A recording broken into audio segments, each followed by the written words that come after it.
Шымкент қаласында көкпардан, нақтырақ айтқанда клуб аралық көкпардан Қазақстан кубогы жалғасып жатыр. Айта кету керек, бұндай формат алғаш рет қолға алынды, яғни бұған дейін әр аймақтан 12 жылқы және 12 көкпаршы іріктелініп алынып, сол аймақтың намысын қорғайтын республикалық жарыстар осындай үлгіде өтетін, ал бұл жолы алғаш рет бір аймақтан бірнеше команданың шығуына мүмкіндік берілді. Бұл формат жайында айтылып жүргеніне біраз болды. Биыл бірқатар аймақтарда пилоттық негізде әртүрлі деңгейдегі жарыстар өткізілді. Ал Шымкент қаласында соның қорытындысы десек болады, алғаш рет үлкен ауқымда республикалық деңгейде 10-ға жуық команданың басын қосып Қазақстан кубогы ұйымдастырылып жатыр, және іріктеу кезеңдері, плей-офф кезеңі және жартылай финалдық кезең артта қалды. Нәтижесінде Меркі командасы және Шымкент командасы финалға шығып бас жүлдені сарапқа салатын болды. Деңгей енді айтамыз ғой, күннен күнге көтеріле береді деп көтеріліп жатыр.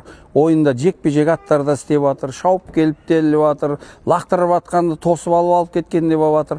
Деңгей менің өзімнің немде деңгей өте жақсы өтті, ойын жақсы өтті. Көрсететін балдар өздерінің шеберліктерін жақсы көрсетіп, жеңіске жетті. Енді шеберліктері аналардан аспаған балдар енді өздерінің мүмкіндіктерін көрсете алмай ұтылып қалды.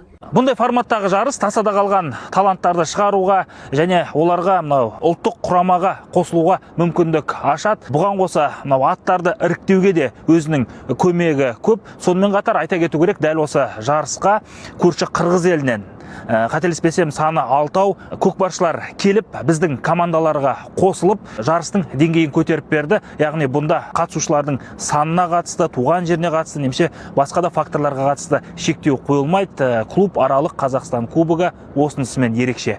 Бізге қиын болған жоқ бұл ойынды ойнаған. Неге дегенде, бұл жерде жерге таштамайлы екен, айырмашылық ошондой екен. Біз көнгөнбүз. Қанда бар да, қырғыздың да, қазақтың да қаны бар, илгертен ата-бабалар тартып келген. Мықты деңгейлде десем от. Бұл жерде азыр федерация көкпар, ушу мықты деңгейлде ушул ойынды өткөзүп, ушунча баланы, ушунча элди чогултуп ойын өткөзүп берип аткан федерация көкпарга да ыраазычылык билдирип кетебиз. Казак элине да, кыргыз элине салам айтып кетебиз.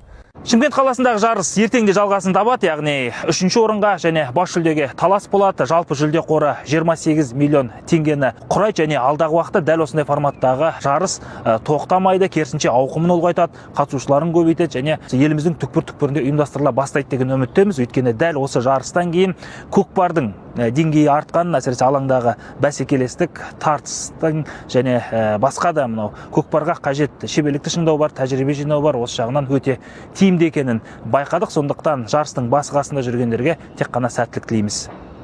Аслан Қаженов, 24 KZ.